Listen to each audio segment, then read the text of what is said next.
Cada vez mais nós encontramos na escola episódios como bullying, conflitos, indisciplina, agressividade.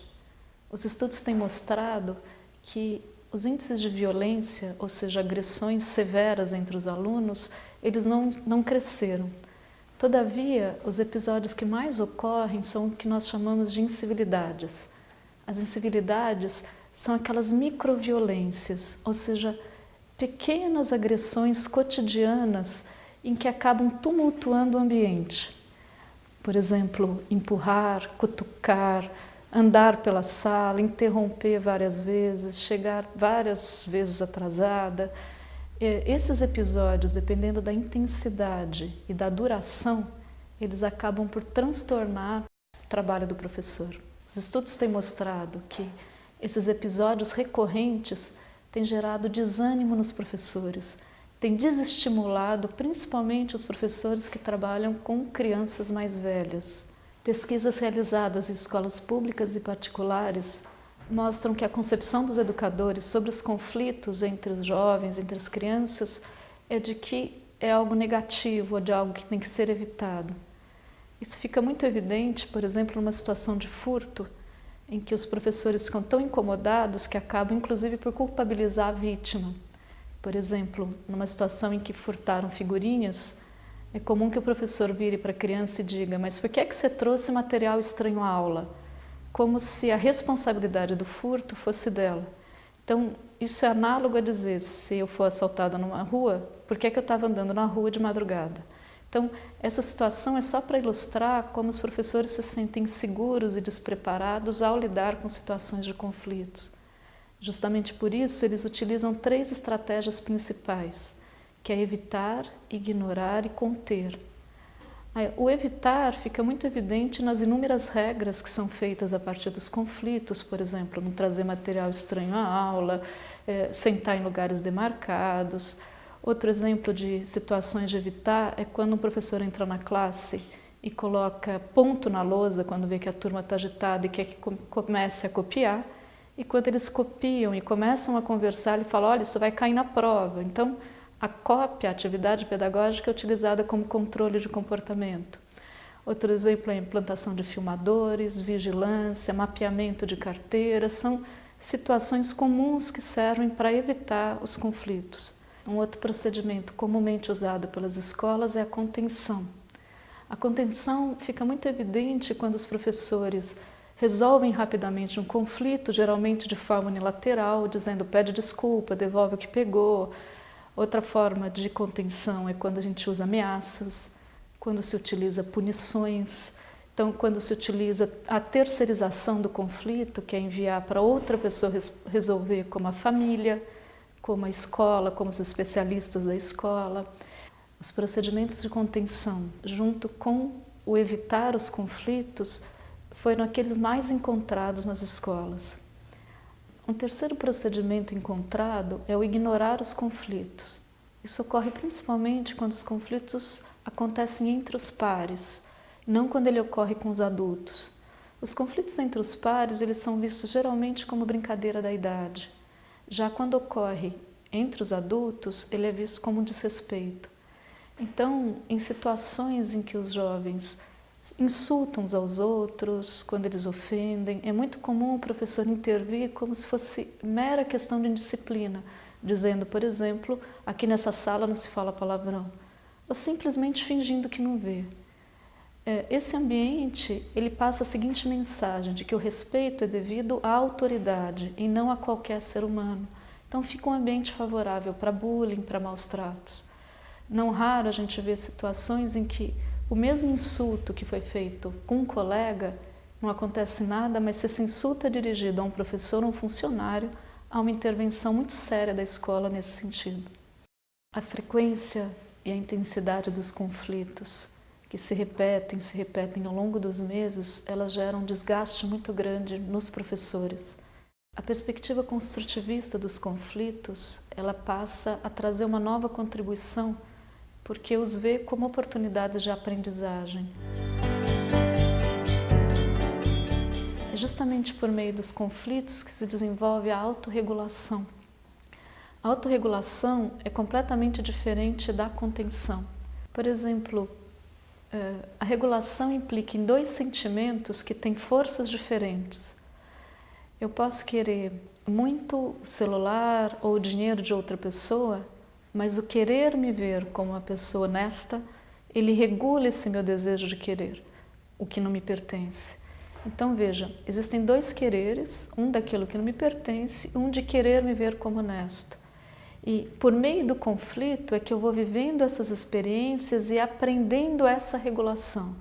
Então, por meio do conflito é que eu aprendo que eu posso sentir muita raiva, mas o querer tratar o outro com respeito faz com que eu regule essa raiva e a manifeste de maneira assertiva. Se você simplesmente contém, você está contendo sentimentos, contendo desejos, mas não trabalhando esse processo afetivo, de regulação afetiva. Então, eu posso sentir muita raiva, ter muita vontade de bater, mas o querer me ver como uma pessoa que respeita, ele regula esses outros sentimentos. E a partir dessas experiências que a criança vai tendo na escola e também na família e no ambiente em que ela interage, é que ela vai vivendo esses sentimentos diversos e construindo seus valores. Por isso que impedir o conflito é impedir que esse desenvolvimento ocorra.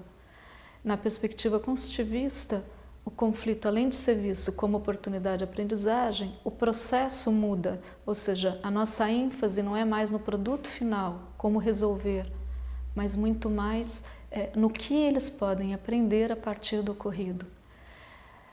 Diante dessa perspectiva, nós trabalhamos com algumas orientações para intervir em situações de conflito. Uma delas é a necessidade de controlar as reações, de não agir de maneira impulsiva, considerando sempre que, nesse processo, a ideia da aprendizagem está presente. Então, é muito comum que a gente planeje as intervenções, ou seja, a nossa pergunta, o que ele vai aprender com o ocorrido, pode resultar em várias ações, e não numa única no momento da intervenção, no momento do conflito.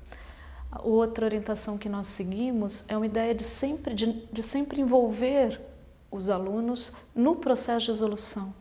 Nós nunca tiramos as pessoas envolvidas num conflito de pensar sobre aquilo que eles causaram, nas consequências dos seus atos.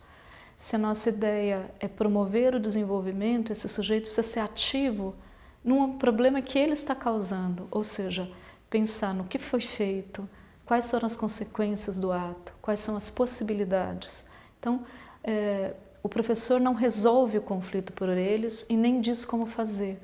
Por outro lado, ele também não terceiriza a solução para a família nem para especialistas, mas ele coloca o jovem, os envolvidos num conflito, para pensar, para deduzir, para chegarem a soluções por si mesmo.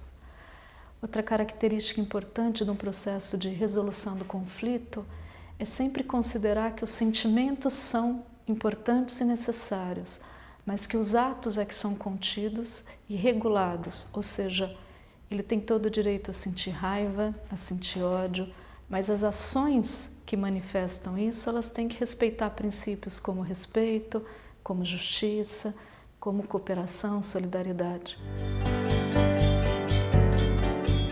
É preciso também considerar que um fator que interfere é a qualidade do ambiente sociomoral. A qualidade do ambiente sociomoral, ela é decisiva para o aumento das situações de conflitos. E essa qualidade do ambiente sociomoral, ela implica numa relação mais respeitosa, ela implica numa relação entre professor-aluno ou entre os alunos, em que haja predominância de cooperação. Além disso, é fundamental cuidar do trabalho com o conhecimento, que ele tem que ser algo em que o sujeito é ativo, em que as atividades não são mecânicas ou sem significado, porque se isso ocorre, gera o tédio, gera o desinteresse. E, obviamente, nessas situações, há um aumento da quantidade de conflitos. Um terceiro fator que a gente não pode desconsiderar relacionado à qualidade do ambiente sociomoral é que nós precisamos criar espaços de participação efetiva desses alunos na resolução do conflito e na gestão da própria instituição. Esses espaços de participação, eles têm ocorrido de pelo menos duas formas, por meio das assembleias e por meio dos círculos restaurativos. As assembleias, elas são espaços institucionalizados para o diálogo, para a conversa sobre os problemas, sobre os conflitos. Esses espaços, eles podem ocorrer de várias formas. Assembleias de nível, que é entre as séries, assembleias de classe, assembleias de professores, assembleia de escola. No momento eu vou me referir principalmente às assembleias entre os alunos, ou seja, as assembleias de classe. As assembleias servem para que os alunos coloquem aquilo que os incomodam, ou seja, que eles falem sobre os seus problemas, e também aquilo que eles gostaram, aquilo que deu certo, que compartilhem os seus êxitos. É um momento de fato em que esses alunos se apropriam dos seus conflitos e discutem sobre isso. Nesses momentos que devem ocorrer com frequência, devem ser sistematizados, ou seja, eles estarem inclusos no horário, por exemplo, toda semana durante 1 hora, ou quando eles são maiores, a cada 15 dias durante 1h30. Nesses momentos, os alunos elaboram as pautas, discutem os seus problemas e pensam em soluções para melhorar a convivência. Só que as assembleias, elas tratam de problemas de âmbito coletivo, ou seja, problemas que pertencem ao grupo, não de âmbito privado. Então, os meninos que passaram a mão nas meninas, as crianças que não são escolhidas para jogarem, esses assuntos, como nós vamos usar a quadra, esses assuntos são assuntos coletivos, ou seja, podem ser discutidos pelos grupos que acabam de alguma maneira atingindo a maioria. Quando se fala numa assembleia, é importante alguns cuidados. Por exemplo, ela é impessoal, se fala de fato e não de pessoas. Uma outra questão importante é que durante as assembleias, primeiro se discute o que está acontecendo. Depois vai se pensar nas causas do problema, ou seja, por que isso está acontecendo, para somente depois se pensar em soluções para o problema. As soluções, elas têm sempre que incidir sobre as causas, ou seja, ser coerente com aquilo que gerou o problema, e elas também têm que respeitar princípios como justiça, como respeito, como solidariedade. Então, ou seja, elas nunca podem ser humilhantes, elas nunca podem ser punitivas, elas nunca podem ser desrespeitosas. Um outro cuidado importante é que as assembleias, elas são sempre legislativas e não judiciárias. Legislativa é quando eles vão discutir como resolver e não qual é a sanção para aquele que não cumpriu a regra.